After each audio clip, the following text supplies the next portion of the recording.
For decades, progressives have tried to work through the Democratic Party, and for decades, progressives have gone nowhere. Is the American empire altered under Democrats?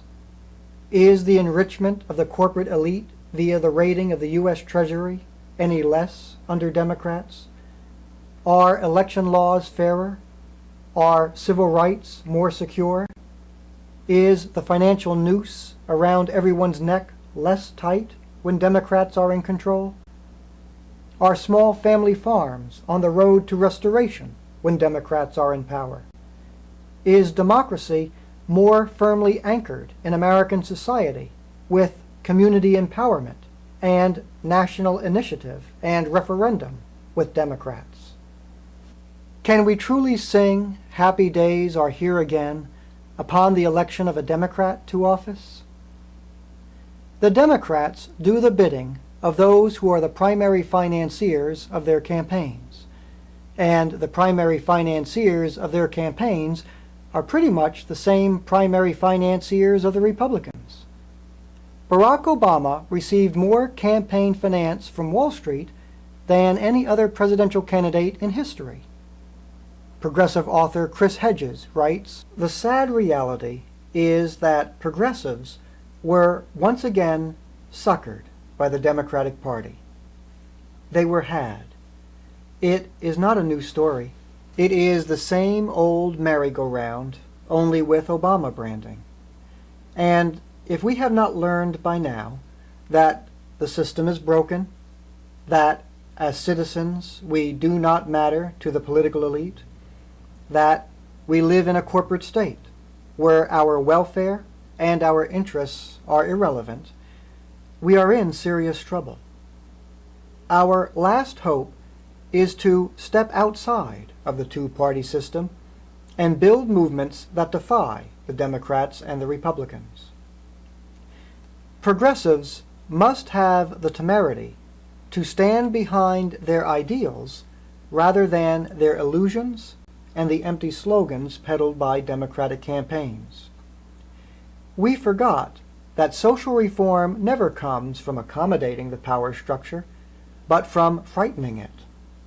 The abolitionists, the suffragists, the labor movement, and the civil rights movement were the engines for social reform, the correctives to our democracy, and the true protectors of the rights of citizens. We have surrendered this power. It is vital to reclaim it." In his September 6, 2011 column, progressive Ted Rall seconds Chris Hedges' thought. "It's obvious to all but the most willfully obtuse liberals and progressives that their 2008 votes for Obama have not paid off. Many progressives are angry, feeling more conned than usual. They want to send Obama and his fellow phony Democrats a message next November, and are asking me how to counter the central thesis of the two-party trap argument that goes like this. Voting for Obama is awful. He's just going to do more stuff I hate, like bailing out banksters and starting more wars while ignoring the terrible economy. But what else can I do? I can't vote for some science-denying, Bible-thumping Republican ignoramus who'd be even worse. Not voting? That's almost as bad as voting Republican. With so much at stake, there's no choice but to hold my nose and vote Democratic. This powerful argument has kept liberals in the Democratic fold. Here's what I tell them.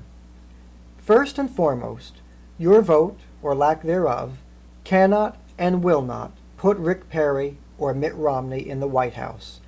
It's simple statistics. By definition, you can only change one vote, your own. And no state's electoral votes have ever come down to a single vote. Mathematically speaking, your vote is purely symbolic.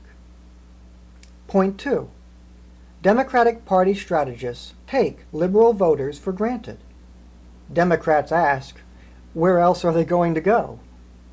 Refusing to vote for Obama answers their question. If you don't stop taking us for granted, we will take our votes elsewhere, whether to the Republicans, a third party, or limbo, boycotting the process altogether. Point 3. Voting for immoral leaders makes you immoral.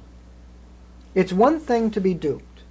It's another to knowingly vote for a politician you know, or at least strongly suspect, will promulgate policies you believe are wrong, which is exactly what most progressives did when they voted for Obama in 2008. Most Americans, and the vast majority of lefties, were against the U.S. occupation of Afghanistan. During the campaign, Obama pledged to send even more troops there. From a moral standpoint, the blood of every Afghan wounded or killed after January 2009 is on the hands of those of us who pulled a lever, pushed a button, or punched a Chad for Barack Obama. That includes me. Obama lied about other issues. Now, however, we know that he lied. Knowing what you know now, a vote for Obama in 2012 would be an enthusiastic vote of support for torture, extrajudicial assassinations, drone attacks, corporate health care, doing nothing about jobs, and staying in Iraq. Your eyes are open. A liberal who votes for Obama would be directly responsible for the torture, the killings, and the suicides of the desperately unemployed. There is only one way to deal with ideological terrorists. Don't. In stepping outside the two-party system to create a movement for democratic social reform independent from the Democratic Party, progressives must understand that they cannot carry the fight against the bipartisan elite alone. Roughly 80% of Americans are resistant to classify themselves as progressives. Hence, progressives must do what successful political movements have always done: actively reach out and join together in coalition with an overwhelming majority who share with you a current dislike of the status quo. And that will necessitate progressives uniting with populists from the Tea Party movement and populists who are politically independent. Let us remember, politics that seeks real structural change is coalition politics. Can progressives unite with populists from the Tea Party movement?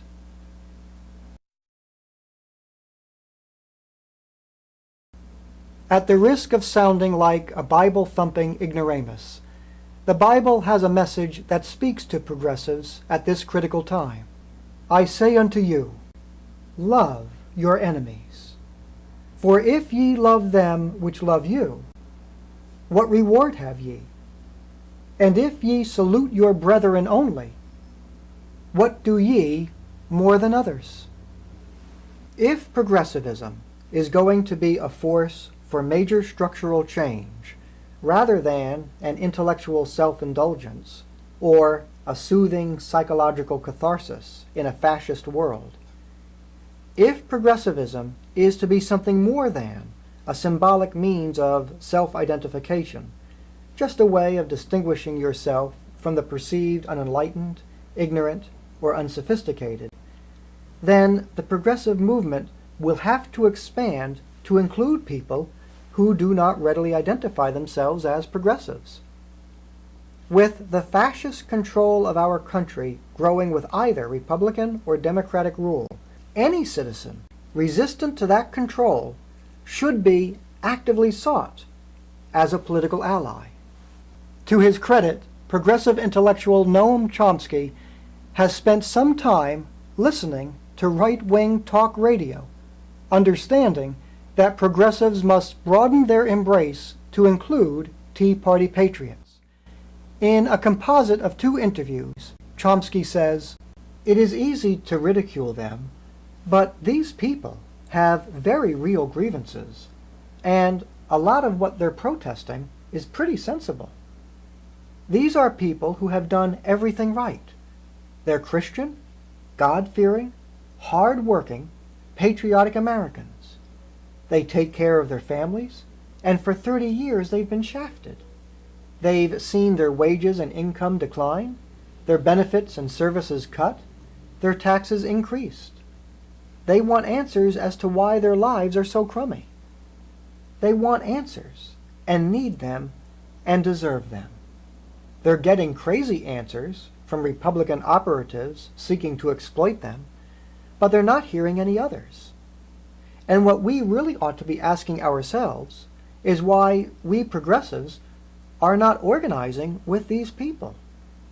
Citizens for the Common Good offers the intellectual foundation for a transpartisan fusion of all populists currently disunited throughout our country, who, if united in a grand populist coalition, could take back our country from the bipartisan elite. In our presentations, Citizens on the March and Politics Without Partisanship, we explain why we believe populist unification is eminently possible and how we can quickly go about it. It is not reasonable to expect to get everything you want in a political coalition, but it is reasonable to expect to get a large portion.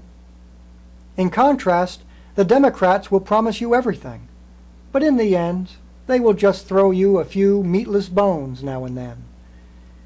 We do not ask that you give up anything to join our coalition. Continue to work for change within the Democratic Party. Continue your membership in MoveOn.org. Continue to donate your time and money to progressive candidates. But we ask that you consider opening up one more line of attack. Under the auspices of Citizens for the Common Good, make a pledge to a future citizen presidential candidate of $25 or more, and get a Citizens for the Common Good yard sign, bumper sticker, or button to let your community know there's a third choice blossoming in America. On behalf of Citizens for the Common Good, we hope you decide to join with us, because America needs a third choice.